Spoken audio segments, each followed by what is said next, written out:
Contention. Critique. Conjecture. Conclusion. The Huddle with corporate cars, saving you thousands on luxury European vehicles. Cameron Slater from Whale Oil is with us. Hello, Cam. Hey, Larry. And Josie Pagani is back. Hello, Josie. Hello. Josie, to you first. MH370, the mystery continues. Was it the pilot or the pilots? Was it hijacked? Where is it? Is it in one piece? Is it crashed? The only thing I think we can concur is that they're looking very carefully at the pilot or one of the pilots involved. Yeah, it seems to be that they're targeting the pilot, and they're trying to say, or they're making this link between his support for Anwar Ibrahim, who is fighting this incredibly bumbling, corrupt government in Malaysia. I mean, all we have to do is look at how they've handled this to see that. They've ruled Malaysia for 56 years. So the pilot apparently was a supporter of the democratic opposition to this government, which to my mind shows that he had a firm grip on reality, not that he was trying to escape it. So I'm not sure it's not like it's evidence of some support for terrorism. And I agree with that. Where do you come from on this, Kim? I think at least it probably the position that the family finds themselves in now, it gives the family some hope. There is a chance, I suppose.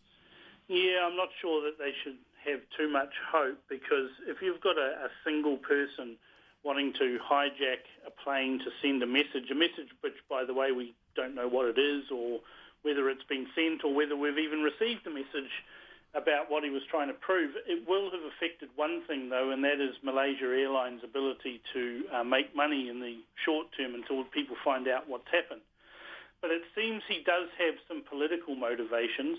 It is possible that he has hijacked this plane himself. You would certainly need the skills that a pilot has to disable the transponders and do those sorts of things, fly the plane up to beyond its normal operating capabilities. I believe he did that on purpose in order to subdue the passengers. Although subdue is a polite word, and I really don't want to speculate on what happened to them. But if you have the pressure in the cabin set at, say, 10,000 feet, and you happen to fly at 45,000 feet, you tend not to survive that long unless you have oxygen. It just seems bizarre that, I mean, as you say, where's the motive, where's the... Yeah, and then what happened then after that, of course, is he's dived the plane down, evaded radar, and he would, of course, have had military training. Most pilots of these big, heavy planes have usually come through an air force or some sort of military training. He would know where the military radars are of those countries around there, and he set about evading it. But what Cam, the purpose is, we don't know. This is assuming Yes, I mean, this is the... the guy who did it. I mean, we just don't We don't know. This is the fascinating thing. You could get 10 people on and they could come up with 10 completely different theories and they could all seem plausible. It's weird. I mean, usually with a situation like this, that the further the search goes on, the more it narrows. Well, now we've widened to about half the planet. You know, the thing is, though, is the rules changed after September 11. Prior to September 11, the rules were if you were on a plane and it got hijacked, then you sat there quietly and complied, and there was a good chance that there would be a negotiation and you'd get out of it alive. After September 11, the rules changed. The rules became if you're on a plane that gets hijacked, you fight back.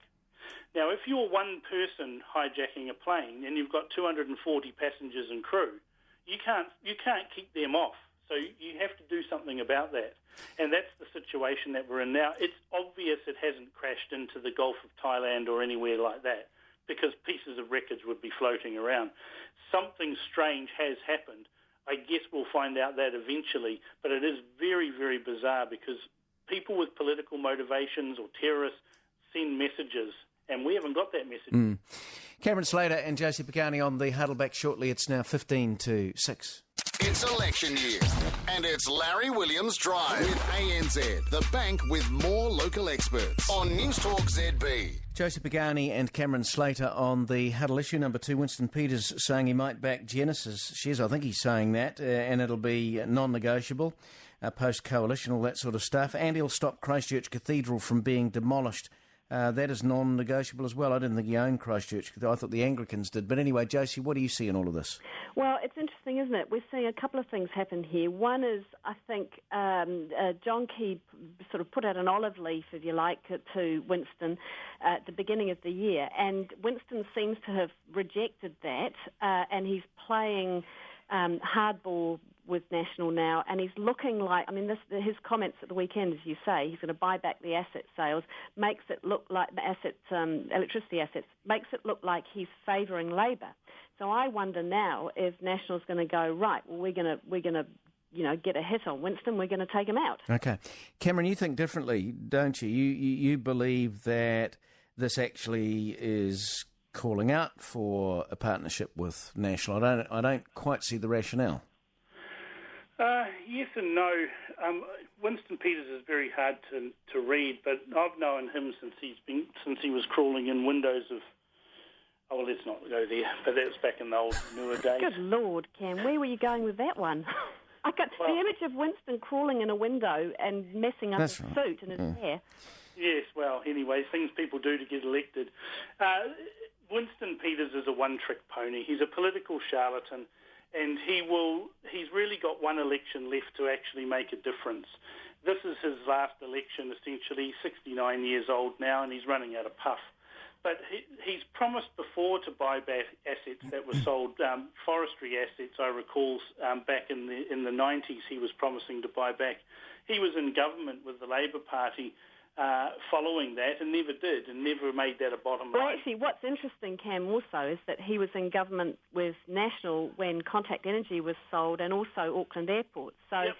I actually sat in a Grey Power meeting during the last election as a candidate up in Rangitikei, and he gate-crashed the Grey Power meetings, and he'd come in and he'd do these great speeches about how he's going to stop asset sales, and he'd sit down next to me, and I'd say, how can you do that? You were part of selling Auckland Airport and Contact Energy. And he just turned that smile on me, and I thought, geez, I know nothing about politics. Cameron, can I ask you another thing? You are running a story on your blog, Winston Peters and his own conflicts of interest. I haven't had a chance to read it in full. What's this about? Well, I've been going through Hansard since Winston Peters likes to claim everybody else has conflicts of interest. I've decided to have a close look at Winston Peters and hold him to account on the issue of drugs and pharmaceuticals. He's asked many questions about pharmaceuticals. Coincidentally, the same pharmaceuticals that his partner's former company was trying to get Pharmac funding for. And there's a long list of links, parliamentary questions and details about that. And tomorrow morning I'll be releasing his parliamentary questions that he's asked on behalf of Kim.com. Now, listen, that's interesting because while I listen to you there, Cam, I can see that this sounds a bit dodgy. He's asking questions about his wife. His wife works for a pharmaceutical company, etc. But the bigger question here is, where have you got this information from? And is this exactly what I was just talking about, National having a hit on Winston because Winston's looking friendly?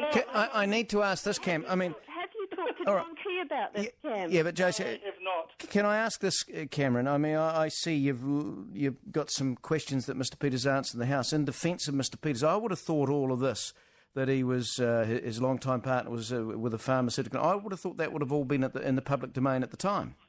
Well, the thing is we're going back and trolling through other people's backgrounds and about their husbands and their families and things like that.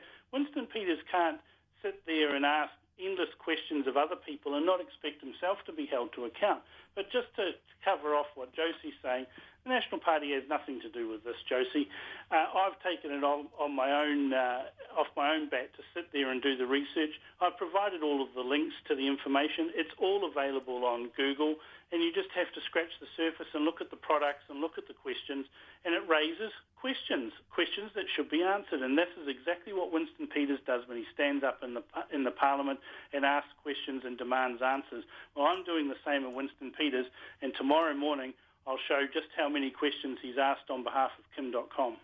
That is Cameron Slater and Josie Pagani on the Huddle. NewstalkZB, it's now 8 to 6.